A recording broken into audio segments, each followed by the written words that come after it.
Now we will learn about technical indicators.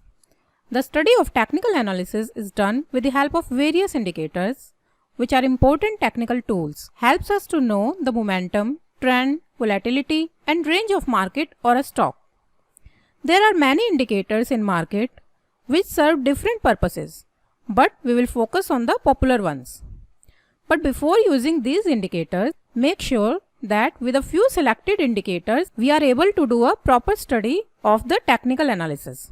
Because so many indicators using simultaneously can confuse us in taking accurate decision. We should use a selected set of indicators in combination so that we initiate a clear position or trade.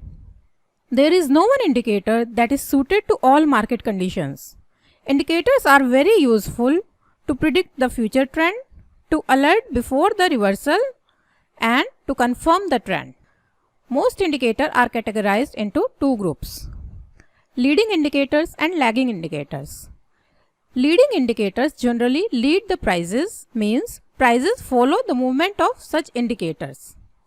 The main benefit of these indicators is to get signal of early entry and exit. Lagging indicators are also known as trend following indicators. They are more suitable in trading market and not effective in sideways market. The main benefit of lagging indicators is the ability to catch a move and remain in a move. But the drawback of lagging indicators is that they signals late. Both leading and lagging indicators perform different functions.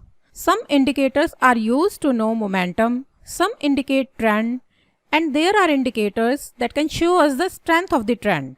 And some indicators can help us to get trend reversal signals. So, knowing the use of technical indicators is very important to get success in technical analysis. In the upcoming modules, we will know and learn about these technical indicators, that is lagging indicators and leading indicators.